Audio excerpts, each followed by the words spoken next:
3 months ago, I was sleeping behind a diner in Chicago, wrapped in a garbage bag and praying the rain wouldn't soak through my only blanket. My name is Emily Ward. And at 29, I'd already lost everything: my home, my job, and the people I loved most.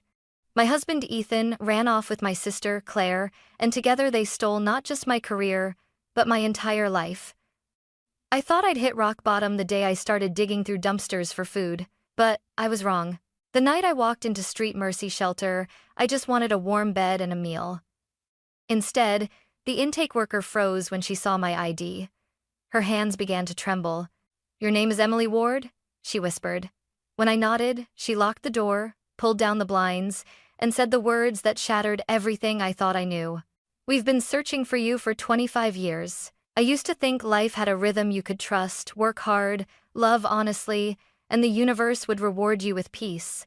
I was wrong. At 27, I thought I was living the dream. I had a stable job as a senior strategist at Lux Edge Marketing, a corner desk with a skyline view, and a husband who kissed my forehead every morning before I left for work. Ethan Hale, the man who once swore he'd protect me from everything, used to bring me coffee just the way I liked it, strong, with a splash of cream. And then there was Claire, my older sister. Everyone adored her, the golden child, the effortless charmer. She had a way of making people feel like they mattered, even when she was quietly taking something from them. Still, she was my best friend. She helped plan my wedding, toasted us with teary eyes, called Ethan the brother I never had. But somewhere along the way, those eyes stopped tearing for me. It began with small things.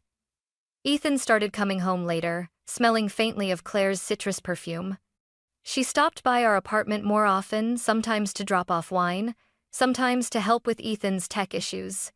I ignored the signs. Love makes you blind, and family makes you foolish. Then one morning, my supervisor at LuxEdge called me in. "Emily," she said carefully, "we've received several complaints about account discrepancies. The partners think it's best you take a leave of absence." "What? That's impossible. My reports are clean." She sighed, sliding a file across the table. "I'm sorry, but the data suggests otherwise." Inside were fake invoices all signed with my name. I stormed home, shaking, and found Ethan and Claire sitting on the couch. They didn't even look guilty. "Is this your idea of a joke?" I demanded, throwing the file down. Claire crossed her legs slowly, smiling. "It's not personal, Em. You were just in the way." "In the way of what?" "My future," she said, voice calm as glass. "And his." Ethan didn't meet my eyes. "You're too emotional. You always have been." That night, I packed a bag, but there was nowhere to go. 2 days later, my position was officially terminated. My company laptop, phone, and ID card were disabled. My apartment lease, co-signed by Ethan, was abruptly canceled. By the end of the week, my entire life had been deleted like an old email. I tried calling my parents, but Claire had gotten to them first.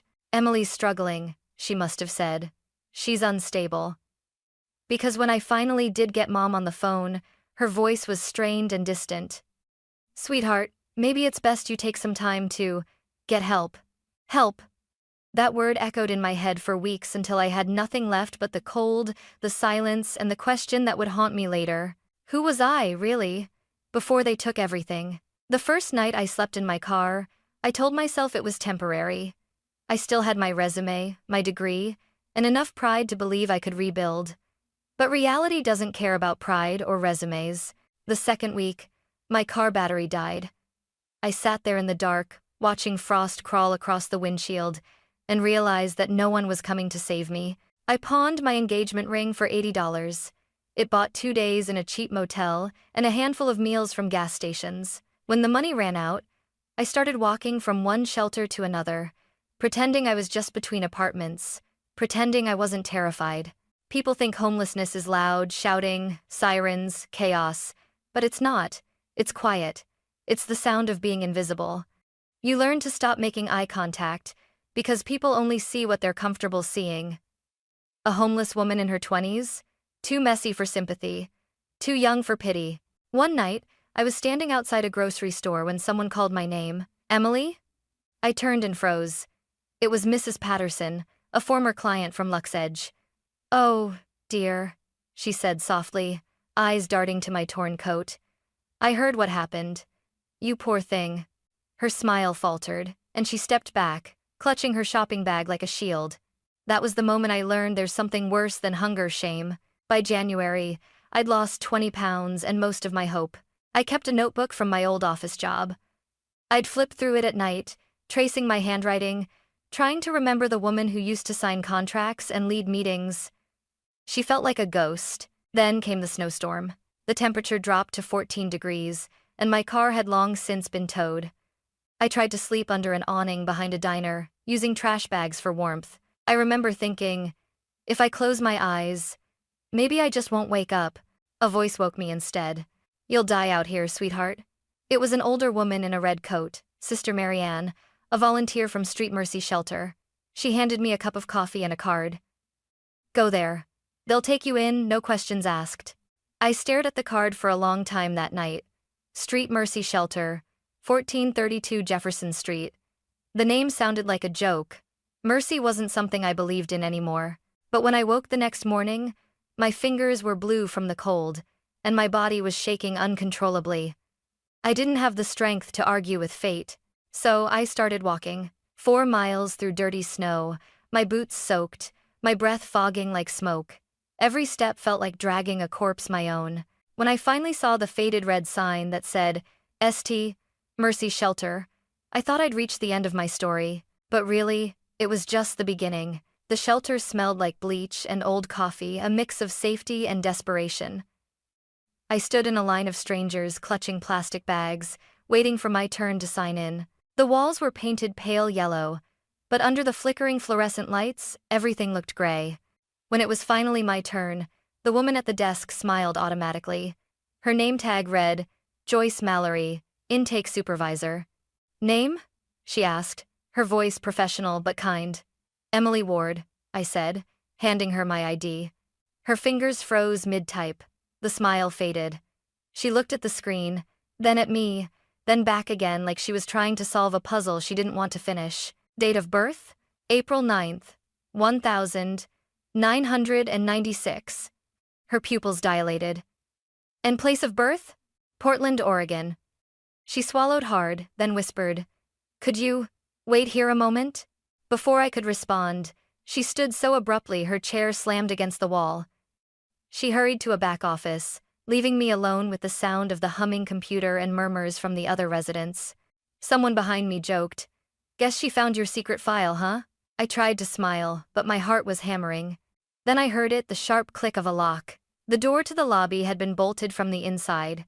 Joyce returned a minute later, pale and trembling. She reached up and pulled the blinds shut, one by one. The room darkened. People started murmuring nervously. Ma'am, I said, my throat tightening. Is there a problem? She didn't answer. She picked up the phone instead. Her voice was low but urgent. This is Intake Station 12, she said. Authorization code 7, Alpha 9. We've found her, Emily Ward confirmed. She paused, listening. Yes, I'm certain. Locking down now. My stomach dropped. Found me? Found me for what? Joyce hung up slowly, her eyes never leaving my face. Ma'am, I whispered. What's going on? She sat down across from me, folding her shaking hands together. Emily, she said carefully, I need you to stay calm. Do you have any reason to believe someone might be looking for you? I almost laughed. I'm homeless. No one's looking for me. Joyce blinked fast, then reached into a locked drawer and pulled out a manila folder sealed with red tape. On the front, I caught the words Testament Program, Subject 9, classified before she flipped it open. There was a photograph of a baby maybe 3 or 4 years old, with a crescent-shaped birthmark on her shoulder. The same birthmark I had. Joyce's voice shook as she spoke. Emily, according to this file, you're not supposed to exist. You died 25 years ago. The room seemed to tilt. My hands went numb. That's impossible, I whispered. But Joyce just looked at me with something between fear and awe, and said the words that made the air leave my lungs. We've been searching for you for 25 years. For a long moment, I couldn't speak. My brain felt disconnected from my body. You're joking, I finally whispered. This is some kind of sick mistake. Joyce didn't smile. She slid the folder toward me, her trembling fingers leaving faint smudges on the paper. Please, look for yourself. Inside was a birth certificate. Name, Lydia Cross. Date of birth, the 9th of April 1996. Mother, Dr. Evelyn Cross. Biochemist, Testament Research Facility. Father, classified. My throat went dry. That's my birthday. Joyce nodded. I know.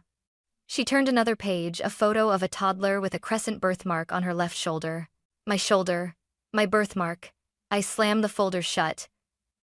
This is ridiculous. My parents are David and Margaret Ward. I grew up in Portland. I went to Lincoln Elementary. Joyce leaned forward, voice gentle but steady. Emily, those weren't your parents. They were your guardians. Your mother, Dr. Evelyn Cross, worked for a classified government project called Testament. 25 years ago, there was a lab explosion.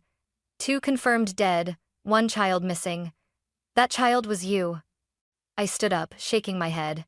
No, I'm not some experiment. I'm just... The words wouldn't come.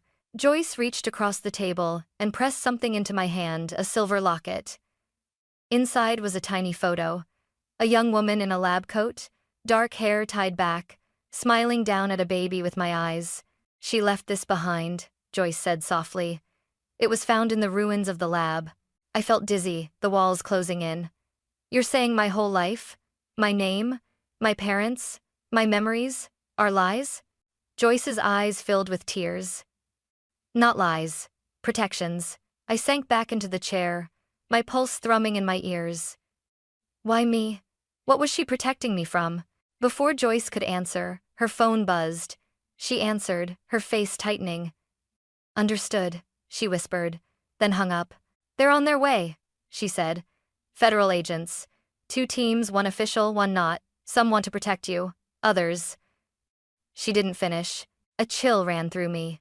Others what? Others might want you gone. I gripped the folder so tightly the paper cut my palm. You said she worked for the government. What did she do? Joyce hesitated, then opened another section of the file, technical reports filled with medical jargon. Your mother was part of a classified biogenetic enhancement program. They were trying to create immunity children resistant to disease, injury, even aging. 7 test subjects. 6 died before their 5th birthday. And the 7th? I asked, my voice barely a whisper. Joyce looked at me, her eyes shimmering. You, she said. You were the success. But your mother destroyed the program to keep them from replicating you.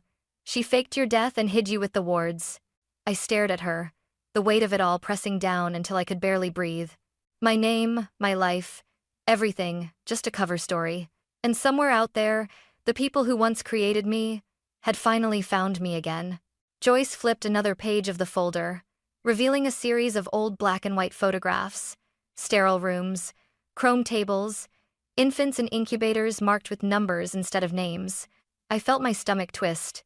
These are the original files from the Testament Project, she said quietly.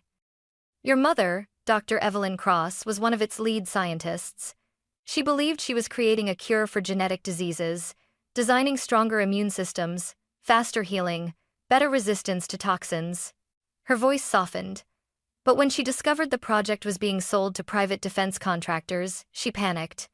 They didn't want to save people. They wanted to own them. I stared at one photo. A woman in a lab coat holding a baby, eyes full of love and fear. That's her, I whispered. That's my mother. Joyce nodded. When Dr. Cross realized what was happening, she burned everything: files, research, the entire lab. 2 people died in the explosion. Everyone thought she perished too, and the last recorded trace of her daughter Yu was that night. My chest tightened. She died trying to protect me. Joyce's eyes glistened. Yes. She left a note for whoever found you. Raise her as your own. Never let her know what she is. The wards did exactly that. I ran a shaking hand through my hair. So all these years, my entire life was a lie built to hide a secret I didn't even know existed? Joyce hesitated. Emily, there's more. She turned to the final section of the file, recent activity logs, stamped with red ink. Helio Biosystems, Testament Revival Initiative. I frowned. What is this? It's a continuation of your mother's project, Joyce said. A new company bought the surviving patents. They've been searching for original genetic material samples from the first generation. That's why they wanted you. I scanned the company name again. Something about it made my skin crawl. Then it clicked. Helio, I whispered. That's Ethan's company.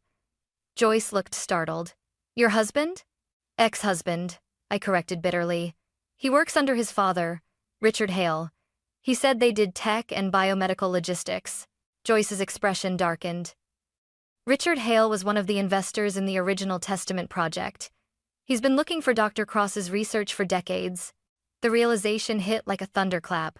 Ethan hadn't just betrayed me for greed or lust, he'd been after me the whole time.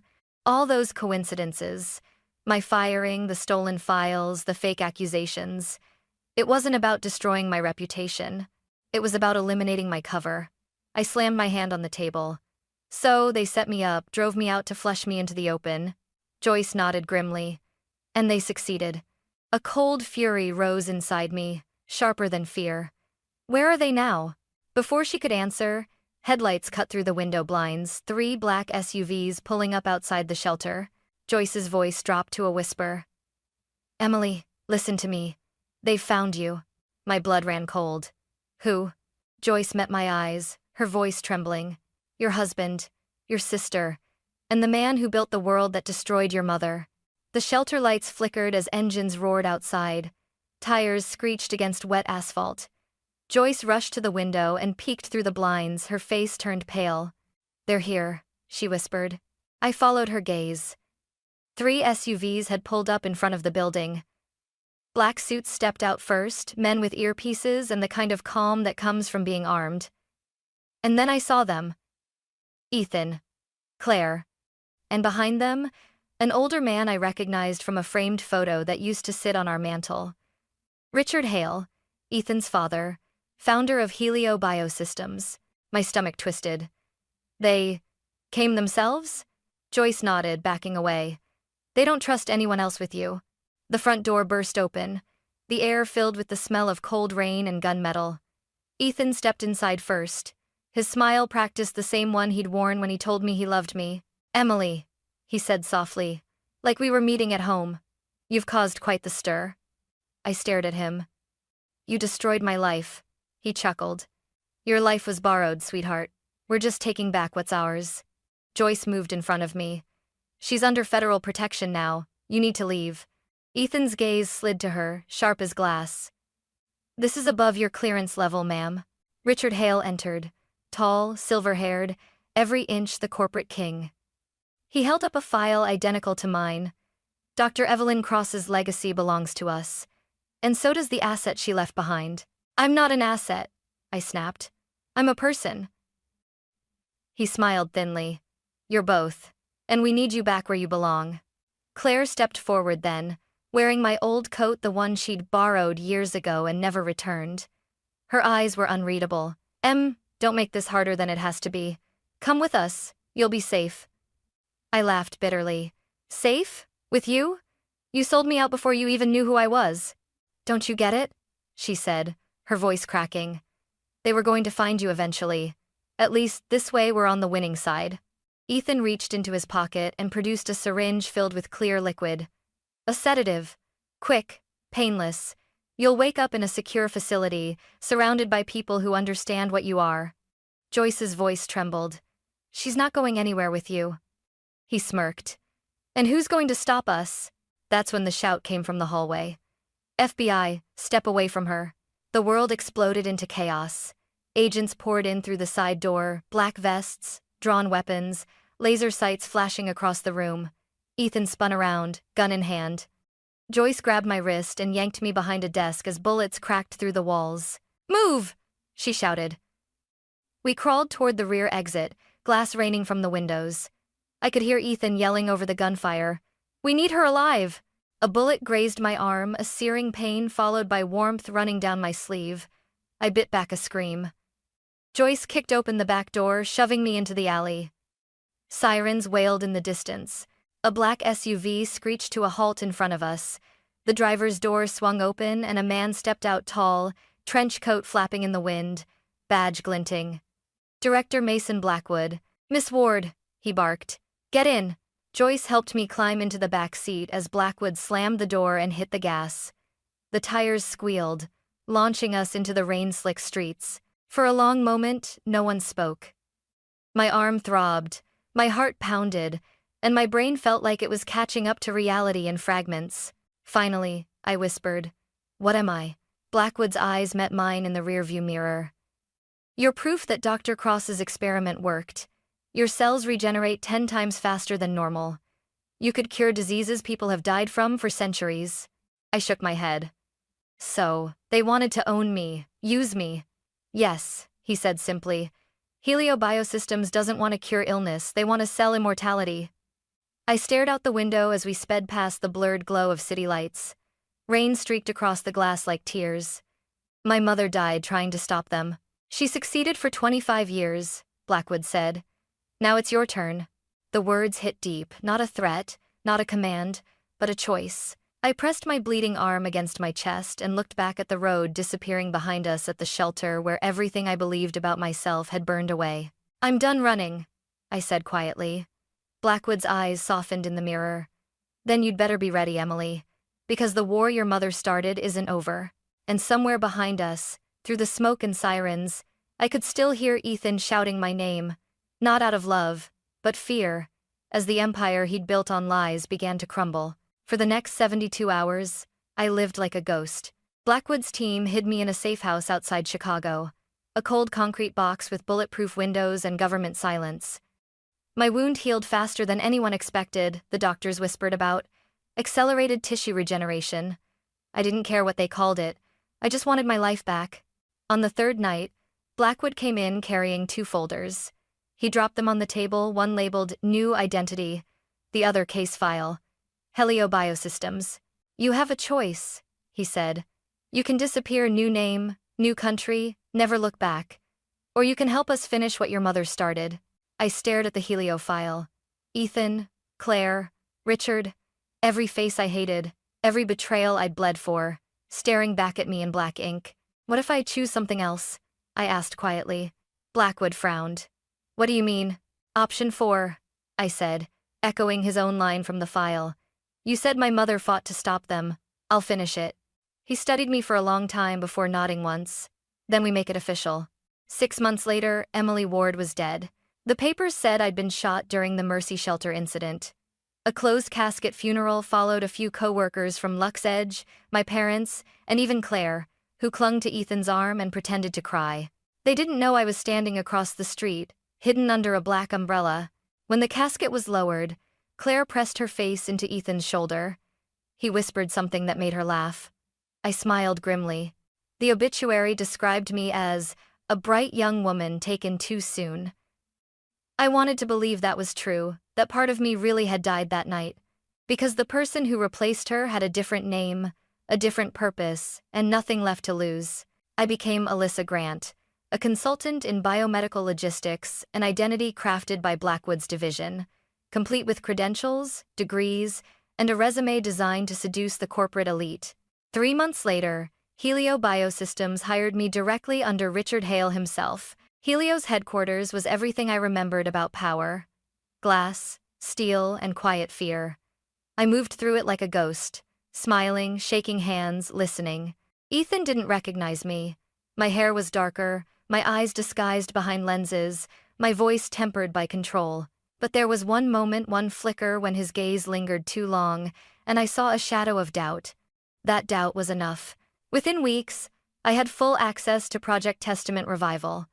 The files were worse than I imagined: illegal human trials, organ harvesting, genetic replication.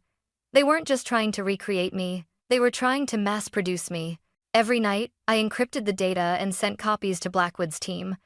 But it wasn't enough to expose them. I needed them to feel it. The perfect chance came during the Helio Annual Research Gala, a glittering masquerade of billionaires and empty promises. I wore a black gown and a silver mask, my heart pounding beneath layers of calm. Ethan was there, of course, polished, confident, feeding lies to investors. Claire was beside him in an emerald dress, her smile stretched thin, eyes hollow. When I approached them, Ethan turned, his voice warm and unguarded. "Can I help you, miss?" I tilted my head slightly. "You already did." The color drained from his face. "Emily?" I smiled. "Not quite, but close enough." Before he could speak, sirens wailed outside. The ballroom doors slammed open as federal agents poured in. Gasps rippled through the crowd as badges flashed and cameras captured everything. "Richard Hale," a voice boomed through a loudspeaker. "You are under arrest for crimes against humanity, illegal genetic experimentation, and corporate conspiracy." Chaos erupted. Richard tried to push through the crowd, but agents swarmed him. Claire screamed as they forced Ethan to his knees. I stepped forward, standing over him as the cuffs clicked shut. He looked up at me, disbelief, guilt, maybe even regret flickering behind his eyes. "You destroyed me," I said softly, "but you also made me stronger. You gave me a purpose." Ethan's voice broke. "Emily, please." I leaned close enough for only him to hear. "You took everything from me. Now you'll live with nothing."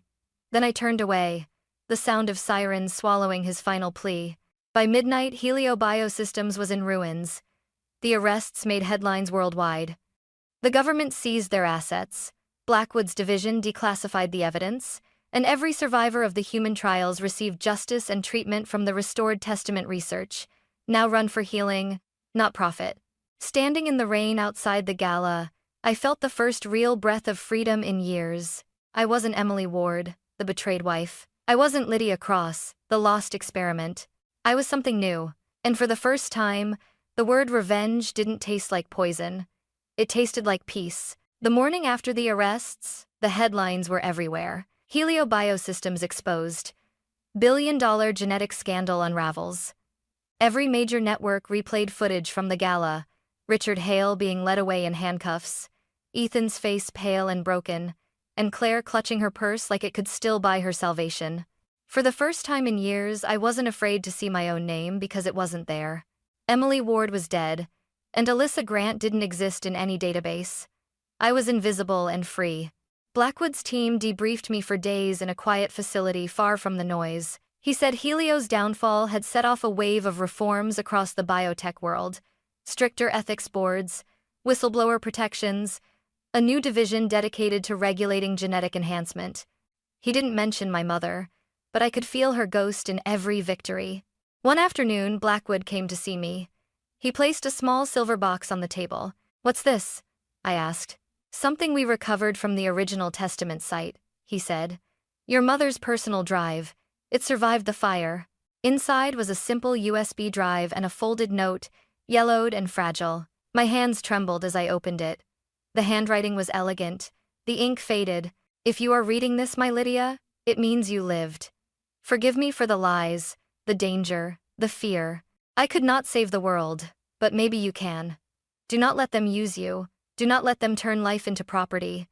You were made for healing, not for war." Tears blurred the words. I pressed the note to my chest, whispering, "I made it, Mom." And I won. Months passed. The world moved on. Richard Hale was sentenced to life for crimes against humanity.